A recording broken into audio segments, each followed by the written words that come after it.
ऐसे ही दिन बीतने लगे। जोया को अबीर को देखे हुए 6 महीने हो गए थे। जोया ने जैसे अब जीने की उम्मीद ही खो दी थी जब वो उसे छोड़ रही थी। उसने कभी नहीं सोचा था वो अबीर को इतना याद करेगी कि जीना ही भूल जाएगी। वहीं अबीर को भी उसकी बहुत याद आती। वो अक्सर सीसीटीवी फुटेज से जोया को देखकर ही खुश हो जाता, पर वो कभी उसके चेहरे की उदासी को नहीं देख पाता। पर वो जो कर रहा था वो भी उन दोनों के लिए ही था। वो बस जोया को उसकी मर्जी, खुशी और इज्जत से अपना बनाना चाहता था। उसने भी अपना खाना सोना सब छोड़ दिया था, पर उसका ध्यान रोनित बराबर रखता। फैमिली डॉक्टर जबरदस्ती सुला रहे थे। दादाजी ने उसे अच्छे से समझाया था उसे अगर जोया को पाना था तो उसे उसके लिए बहुत मेहनत करनी थी। शराबी बनकर एक हारा हुआ मजनू नहीं बल्कि एक फाइटर बनना था।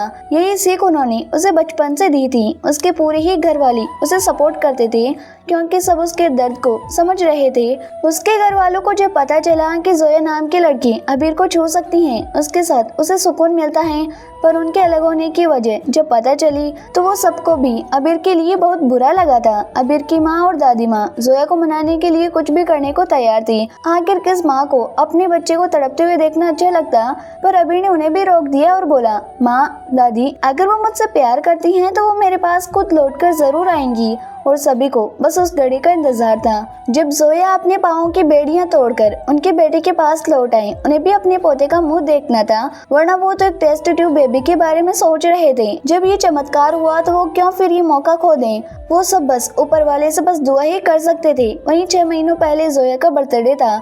आज उसके दोस्तों ने उसके लिए सरप्राइज बर्थडे पार्टी प्लान किया था, वो भी होटल में। वहाँ उसके सभी दोस्तों को बुलाया था, पर जोया इस बात से अनजान अपनी ही दुनिया में खोई हुई थी। सुबह से बहुत चक्कर आ रहे थे, या यूँ कह सकते हैं वो काफी कमजोर हो चुकी थी। उसने अपनी छोटी सी दुनिया बना ली थी। वो किसी को भी अपनी जिंदगी में वो जगह नहीं देना चाहती थी। वहीं वो लोगों ने जोया को सरप्राइज देने का पहले ही फैसला कर लिया था। जोया अपने बर्थडे वाले दिन भी ऑफिस में बैठकर काम कर रही थी। उसने कल से कुछ नहीं खाया था। ये यूं कहो कि वो खुद को इस तरह से छोटी छोटी सजा देती रहती थी, इसलिए आज उसे बहुत चक्कर आ रहे थे। वो अपने केबिन में चुपचाप काम ही कर रही थी, इस बात से बेखबर। उसके अलावा सब उसकी बर्थडे पार्टी की तैयारी कर रहे थे। उसके अब्बू को भी उसके दोस्तों ने सरप्राइज के बारे में बता दिया था, जिस वजह से उन्हें भी विश करने नहीं दिया गया था। वो भी चाहते थे उनकी बेटी फिर से चिड़िया की तरह खुशी खुशी हर जगह घूमती रहे, इसलिए वो भी मान गए। वहीं जोया को दूर दूर तक याद ही नहीं था आज उसका जन्मदिन था। वहीं ऑफिस के बाद शाम 6 बजे उसने अंशिका ने फोन किया। उसने एक मीटिंग का कहकर पार्टी वेन्यू पर बुलाया, पर जोया ने साफ मना कर दिया। पर उसने उसे जबरदस्ती मना लिया और फिर उसे वहां आने को कहा। वो ना चाहते हुए भी वहां जाने के लिए निकल गई। उसे बहुत चक्कर आ रहे थे, पर उसने थोड़ा रुककर एक गिलास पानी पीना भी जरूरी नहीं समझा। वो ऑफिस के बाहर निकलकर टैक्सी का इंतजार करने लगी, पर अबीर ने उसके लिए सारी व्यवस्था करवा दी थी। वो टैक्सी वाला फौरन उसके पास आया। जोया को कोई शक भी नहीं हुआ, वो उस गाड़ी में बैठ गई, पार्टी वेन्यू पर आ गई। वो जैसे ही बाहर आई इतना बड़ा होटल देखकर चौंक गई, पर उसने ज्यादा ध्यान नहीं दिया। टैक्सी वाले को पैसे दिए और अंदर आने लगी, पर उसे बहुत ज्यादा चक्कर आ रहा था।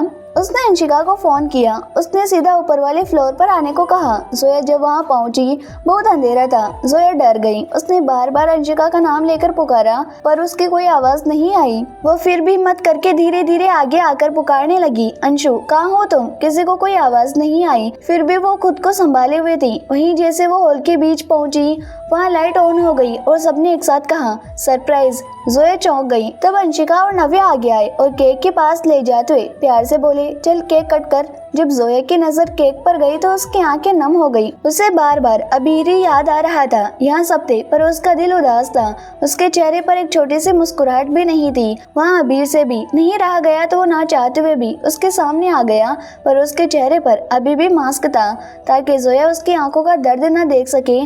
पर उसे क्या पता था जोया खुद को किस तरह से टॉर्चर कर रही थी। वो बस नीचे केक को ही देख रही थी। उसकी हिम्मत ही नहीं हो रही थी वो आगे बढ़े और केक कट करे। उसे अब हर जगह अबीर और अबीर की तकलीफें नजर आती हैं। केक देखकर उसके आंसू निकलने लगे। सबको यही लगा कि वो खुश है, इसलिए वो रो रही है, पर कोई भी उसकी भावनाएं नहीं जानता था।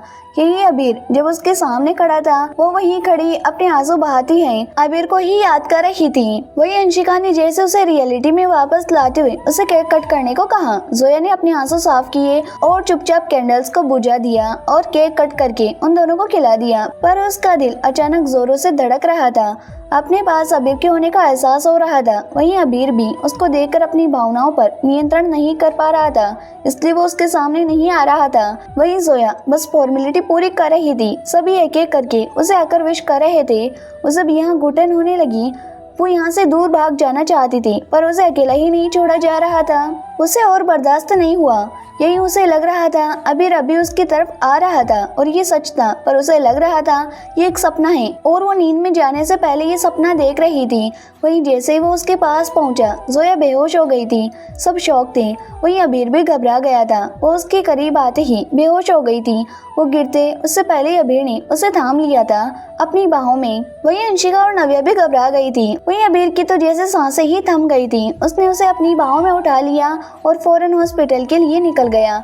वहीं अंशिका और नव्या भी अस्पताल जाने के लिए जोया के साथ जाना चाहती थी, पर रेहान और रोनित ने उन्हें समझाया कि पहले पार्टी को खत्म करो, उसके बाद तुम दोनों जा सकती हो। बॉस गए हैं, पार्टी के बाद वो उन्हें अस्पताल ले जाएंगे। दोनों उनकी बात मानकर पार्टी हॉल में वापस आ गए, पर उन्हें जोया की बहुत फिक्र हो रही थी। दूसरी तरफ जोया बेहोशी में सिर्फ और सिर्फ अबीर का ही नाम ले रही थी। अबीर को इस वजह से काफी खुशी हुई थी, पर जोया की हालत देखकर शौक था। उसकी आंखों के नीचे डार्क सर्कल थे। उसका वजन भी काफी कम दिख रहा था। उसने अपनी क्या हालत बना ली थी। उसके भी आंसू बहने लगे। वहीं थोड़ी देर बाद पार्टी खत्म हुई और वो सभी अस्पताल के लिए निकल गए। अबीर ने फोन पर ही उनके फैमिली डॉक्टर को सब बता दिया था। वो इलाज की सारी तैयारी कर चुके थे। वहीं अबीर की आंख अब भी लाल थी। वो हॉस्पिटल के सबसे टॉप फ्लोर पर पहुंचा। वो फ्लोर सिर्फ और सिर्फ अबीर के लिए ही बुक किया गया था। वो फौरन डॉक्टर ध्रुव के पास आया, जो उसका दोस्त भी था। उसने अस्पताल के बिस्तर पर उसे लेटाकर बोला, ध्रुव चेक कर इन्हें क्या हुआ है, ये बेहोश क्यों हो गई और इन्होंने अपनी क्या हालत कर ली है, मुझे इनकी पूरी डिटेल रिपोर्ट चाहिए।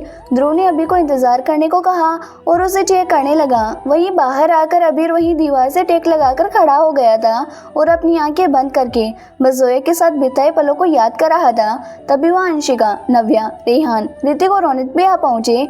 सब अबीर से पूछने लगे, कैसी है जोया, क्या कहा डॉक्टर ने। वहीं अबीर कुछ कहता उससे पहले ही ध्रुव बाहर आकर पूछने लगा, इन्होंने कितने दिनों से कुछ खाया नहीं है। सब डॉक्टर की बात सुनकर शॉक हो गए थे। वहीं अंशिका और नव्या भी याद करने लगे। वो जब भी जोया को खाने को बुलाते, वो बहाना कर वहाँ से निकल जाती थी। वो जहाँ थी वहीं बैठ गई और अपना सर पकड़कर बोली, जोया ऐसे कैसे कर सकती हैं। वहीं अबीर अभी भी शौक होकर खड़ा था। ध्रुव ने आगे कहा, यही नहीं, वो अपने आप को काफी वक्त से परेशान कर रही हैं, जैसे वो सोती ही नहीं है। उनकी हालत देखकर लग रहा है शायद उनकी ये हालत काफी पहले से ही है। आप सबसे दूरी बना ली थी, इसलिए आप उनके स्वास्थ्य के बारे में नहीं समझ पाए। उन्होंने खुद को इतना टॉर्चर किया और उन्हें क्या हुआ है ये हम सारे टेस्ट के बाद ही बता सकते हैं। आपको कल तक इंतजार करना होगा और हमने उन्हें दवा दी है, आशा करते हैं सब अच्छा होगा। वो इतना बोलकर चला गया। वहीं रेहान फौरन अबीर के पास आया, पर उसे छुआ नहीं। वो बोला, भाई जोया ऐसे कैसे कर सकती हैं और क्यों? अगर वो आपके बिना नहीं रह पा रही थी तो आपको फोन कर लेती, पर इस तरह से खुद को टॉर्चर करके वो क्या सबूत देना चाहती हैं? अबीर की आंखें नम थी। उसने रेहान की बातों का कोई जवाब नहीं दिया। वहीं नव्या ने जोया के अब्बू को भी फोन किया था। वो भी वहां आने के लिए लखनऊ से पहली फ्लाइट लेकर सुबह होने से पहले ही अस्पताल पहुंचने वाले थे। वहीं सभी एक झपकी ले चुके थे। सबको सोता हुआ देखकर अबीर जोया के पास आया। उसके फोrehead पर किस करके बोला, जान आपने ये क्या किया? आप नहीं रह पा रहे थे तो आप एक आवाज ही दे देती, मैं लौट आता आपके पास, पर आपने ऐसे खुद को टॉर्चर क्यों किया जान? उसके आंसू बह रहे थे। वहीं सुबह 7 बजे डॉक्टर मिर्जा रहमानी अपनी बेटी के पास आ पहुंचे थे। जैसे ही पहुंचे, नव्या और अंशिका दोनों उनके गले लगकर जोर जोर से रो रही थी। उन्होंने दोनों को शांत किया और अपने उपकरण लेकर अपनी बेटी के पास पहुंचे। उन्होंने सबसे पहले वहां रखी रिपोर्ट चेक की, फिर जोया को चेक करने लगे। वो वहीं बैठकर उसके करीब आए और उसके सर पर हाथ फेरकर बोले, मेरी जान आपको क्या हुआ है? आपके साथ ऐसा क्या हुआ है जो आप अपने अब्बू से छुपा रही हैं? आप जानती हैं ना, आपके अब्बू की पूरी दुनिया ही आप है, फिर आप ऐसा क्यों कर रही हैं? वो रो रहे थे। उन्होंने कहा, बोलिए जोया, क्या आप इसलिए यहाँ आई थी? आज उन्हें अपने ऊपर ही गुस्सा आ रहा था। उन्होंने क्यों उसे खुद से दूर किया? या हम जब पहले आए थे तभी क्यों आपको वापस नहीं ले गए होते तो कम से कम आपकी ये हालत ना होती। तभी वहाँ डॉक्टर ध्रुव और अबीर भी आए। वो उनको जोया की हालत के बारे में बताने आए थे, पर मिर्जा साहब ने कहा, हम जानते हैं हमारी बेटे की हालत क्या है, हमने उसे चेक कर लिया है, वो उसे होश में नहीं आएंगी। कुछ है जो वो हमसे छुपा रही हैं, पर वही वजह उसे जीने नहीं दे रही हैं और अब कंडीशन ये है वो अब दवाइयों को भी रिस्पॉन्स नहीं कर रही हैं। जैसे वो जीना नहीं चाहती हैं। उनकी आंखें नम हो गईं। वो बोले, ये ऐसे कैसे कर सकती हैं, जबकि ये अच्छे से जानती हैं इसके अब्बू का इसके अलावा कोई नहीं है। अगर इसे कुछ हो गया तो हम कैसे जिएंगे।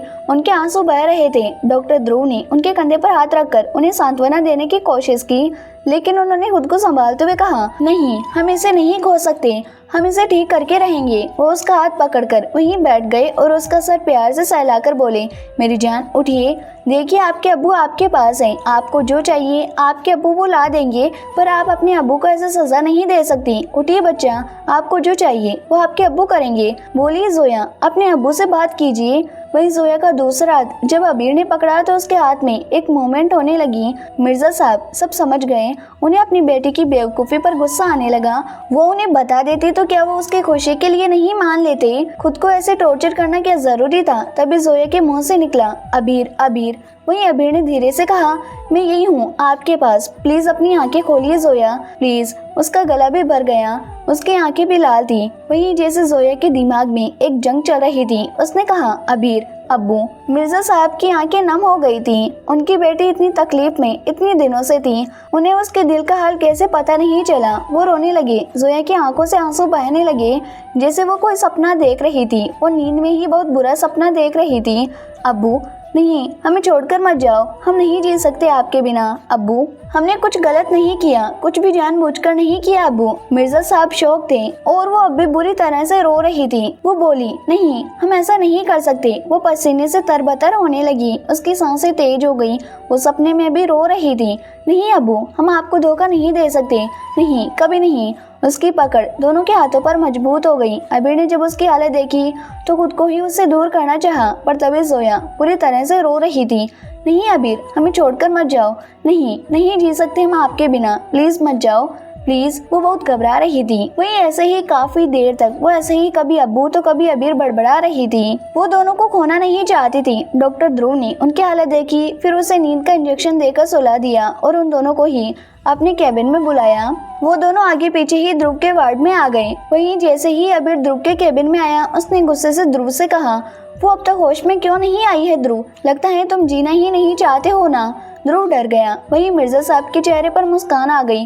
वो उसकी हालत समझते हुए बोले, आपका नाम अबीर है ना। अबीर ने हाँ कहा। उन्होंने उसे समझाते हुए कहा, प्यार करते हो हमारी बेटी से। अबीर ने हाँ कहा।